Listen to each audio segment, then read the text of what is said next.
Good morning, Canada. Welcome back to another episode of the Five Pines. I'm your host, Jamie. I don't know if I say that. People don't really know my name. But my name is Jamie, okay?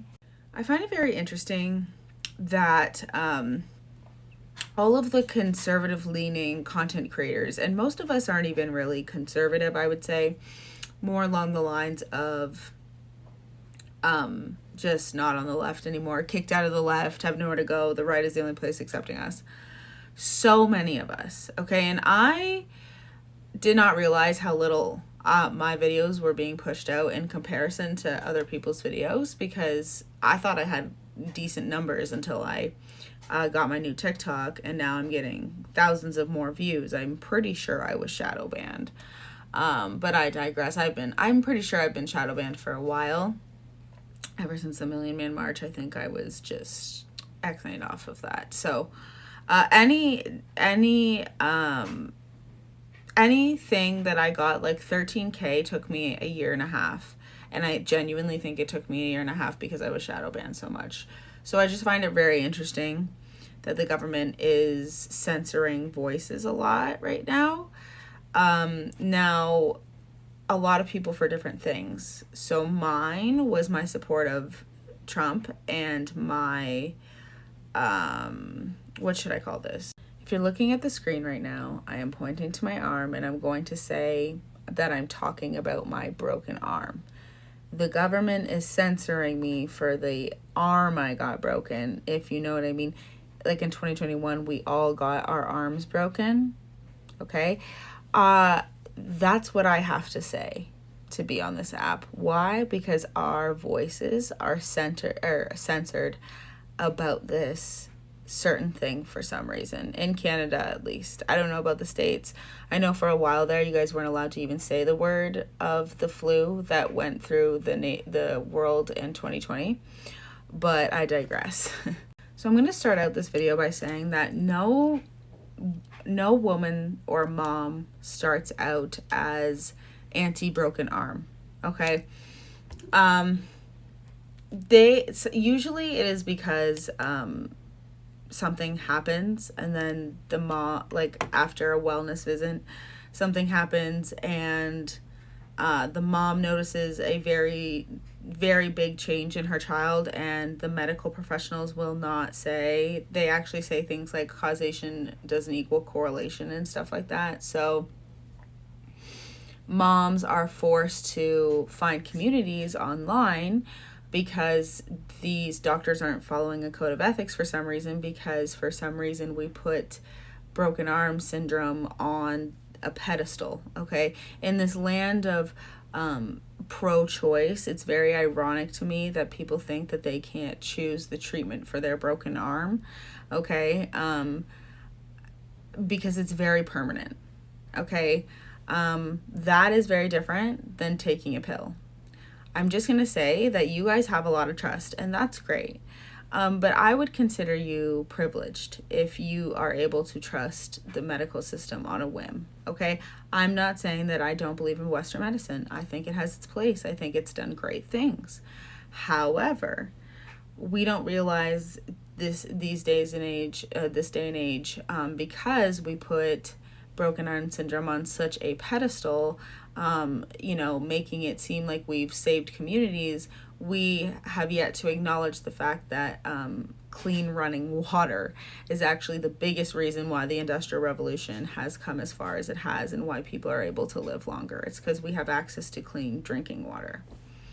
With that being said, being a mom myself, watching my own child have a reaction, and living through being a mom before identity politics, before the politicization of this broken arm syndrome, okay? Because my doctor gave me informed consent on our first wellness visit, which is what made me be like, what? That can happen? And that's a really, I keep clicking my pen. That is a really good thing that he said that to me, because anyways, he was always very science-based. Like, he was very concerned about how there was more than one treatment for broken arm syndrome in one tiny little vial. He was always very concerned about that. He always loved to spread it out for my kids. Very great doctor, cannot complain. But it didn't make me any less nervous because I did have one of my children have a reaction and I saw regression. Okay, that's all I'm going to say about that, because I'm not about to be someone who exploits my children's medical conditions online for money, but I'll just leave it at that. So I already had a lot of distrust with that particular treatment, okay, because once you do it, you can't undo it. And that was my biggest thing. And my biggest thing with them is that I just wish there was a way that we could test before we do this very permanent thing. I think, if we tested to see which broken arm treatment would affect kids in a positive way versus negative, I think parents would be more receptive. I think if we delayed things like Sweden did, I think it would be more receptive. So anyways, so I was always iffy of these things, right? And I would honestly tell my husband, like, you have to go and do it. You have to go and take the boys. I can't do it to them. I had just such a gut feeling about it that I never wanted to do it. So, and I never, after I went to school, when you go to college and you work with children, they make you go to something called parahealth, and you go and you get tested to see if you have tuberculosis, see if you're up to date on your, what's and stuff like that. And after that, I never got any up to date again.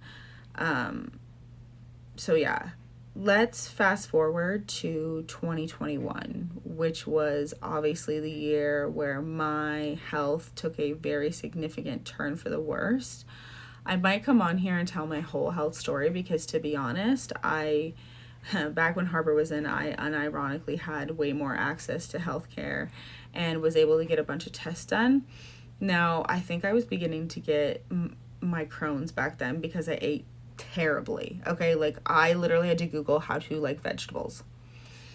And so genuinely was just poisoning myself all the time with the food that I was eating, and I wasn't doing good. Like bleeding in places you're not supposed to bleed, okay?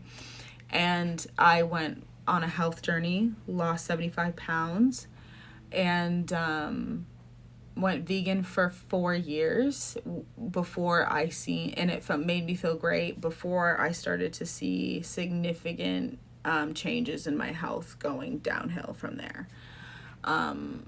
So I will say that some of the problems I think were exacerbated by my broken arm syndrome. I heard a very interesting thing that somebody who worked in x-rays noticed that people who would come in with either a broken arm syndrome or the flu that went around the world in 2020, that it would attack something that was already going wrong with you. So there's no doubt in my mind that I was already maybe on the fritz, especially with how stressed I was. This was around the time my grandma was dying. But the thing is that the only thing that changed my medication was that. And the things that happened to me happened almost like so quickly. One was I was one of those people that fell in the 15 minutes you had to wait. And the other was with the first one, my as I was saying, my cycle messed up almost immediately. Now, I'm going to talk about today in the rest of this video. I already made this video twice and it wouldn't let me save it. So let's see if I'm really hoping it lets me save it. But I wanted to read you guys my Facebook status from the day that I got the, broken arm syndrome. Okay. So it says, well, today is my you-know-what day. Right from the beginning, I said I didn't want it. And to be honest, I think it's fair of me to still not want it. I didn't want it because for the longest time, I only knew one person with the flu, quote flu. And then January hit and we kept hearing more and more people dying from the flu, more people getting the flu. And then March hit and my school went to isolation and it was scary. 2 variants at my school and the way it was handled wasn't ideal. Then I was directly exposed to another variant 2 weeks later, and that's when I became confident that I am more at risk for that flu than being the 1% and being the 1% that dies from it, because I work in the school and I need the extra protection to help me out. But I am not one of those pro you know whaters calling people stupid for not wanting this you know what. You really can't expect people to do a medical procedure when the entire pandemic has been handled so poorly. How do we really expect people to be trusting of the government when the government hasn't been doing anything to be trustworthy? I'm tired of seeing people call people stupid who don't want this shot. It's not stupid. You don't know people's experience with doctors, healthcare in general, and you cannot say that every doctor has always gone, or everybody has always gone that awesome doctor or loving nurse, because it hasn't always happened. Just like I wouldn't go to a child and call them dumb for thinking a school was hard because teachers are different. If people have read the side effects of both of these things, they should, and want to roll the dice, they should be allowed. My reasons are work, my community, my grandparents. Oh, one of them's dead. Thank God you got the shot. Thank God she got the shot.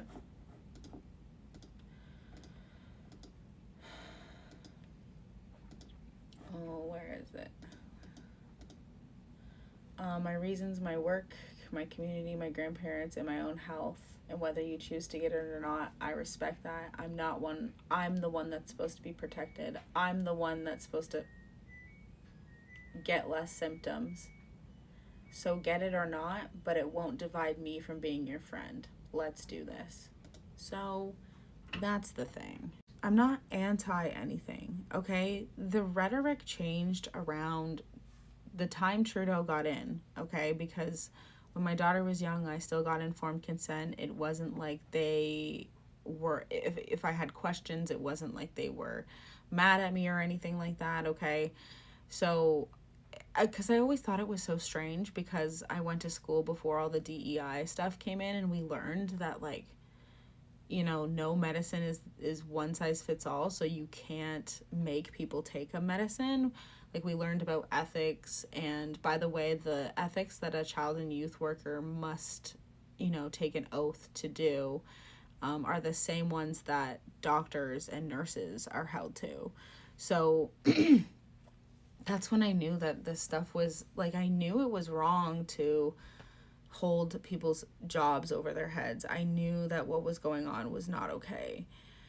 And, like, so many people, it makes me so emotional because so many people asked me how I got through it because they knew I didn't want to take it. And I just told them that I would pretend that I wasn't getting it. And I encouraged them and, like, gave them words of wisdom. And I just wish I would have just said, don't do it. If I could go back in time and tell all of you, it's not like I was, like, there were people that shared studies with me to make me feel better. And, like, I validated these people's feelings because I knew I didn't want to get it either. And they knew that. And they knew that they had to get it for their jobs and stuff.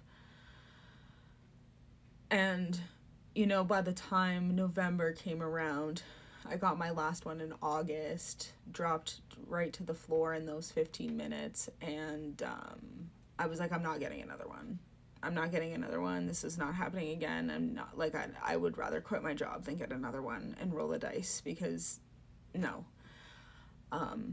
And, you know, it just really pisses me off that I'm not even allowed to talk about it, because these people come on this app and say things that they're, like, pro-choice, and I'm like, bullshit, you're pro-choice. I went to college. There's no exceptions. There's no exceptions to the rules, or else the other people have points to their logic too when they say that this is a beating heart. You know what I mean? Like, if you are pro-choice, which I am, even if I would never, like, the idea is that I would never get one myself, but you should have the choice to be able to, right? That goes with everything when you're pro-choice. And I think that a lot of people don't realize how many people were actually affected. People aren't going to come out and say this in Canada because you will get shunned. You will be looked at like you're a free dumber, which is wild. because you guys are crying about your rights when ours were actively and still not allowed to talk about anything.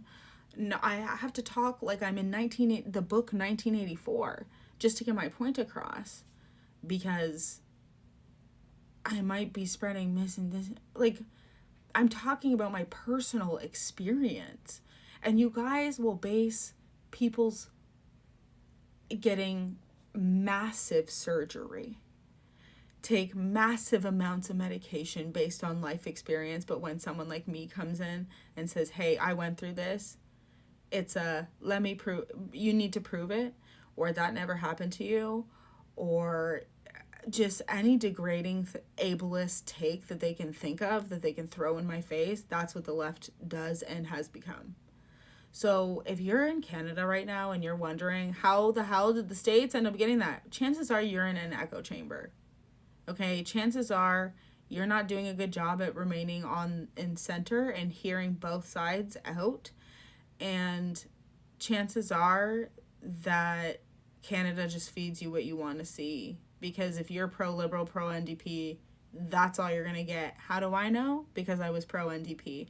I thought they had the 2021 election in the bag. Oh my God. I didn't even vote. I didn't even like him. I was watching my grandma die while they called an election during a pandemic. This deadly, panini press that they're talking about. They call an election because he says Canadians want to have a choice, and you don't think they do now? Justin Trudeau lives in this world where Justin Trudeau is still insanely popular in his own little mind and in Earth, and he's not. And it's very concerning, because I think he probably looks in the mirror every single day and tells himself, I am better looking than Pierre. That's literally what he probably says. He literally probably looks in the mirror and he's like, I am better looking than Pierre. I will win against Pierre. Like, just the biggest narcissist you've ever seen in your life. And it's like personal for him. He personally does not want to lose to Pierre Poilievre. Christia, how could I lose to Pierre Poilievre? I am obviously better looking than him. That is what Justin Trudeau says to himself. Like this, he does not care that he is ruining our lives. He will do anything and everything on the way out with Jagmeet Singh, by the way. Like, NDP are not off the hook. They are still putting through all of these disgusting bills, not calling an election, not putting it, just awful. They're doing awful things to keep Justin Trudeau in power so that Jagmeet Singh can keep his pension because he gets it in January of 2025. So I bet anything we have an election January 2025. Anyways, I hope you guys have a great day. Tomorrow was part 2 of how my life has changed since and why I think the Canadian government is censoring me about it. So tune in, subscribe, and like, please. It really helps. It really does, because my videos are not being pushed out whatsoever. I have to beg on TikTok. Ugh, and I hate doing that. I feel like Jason Nash. Okay, have a good day, guys.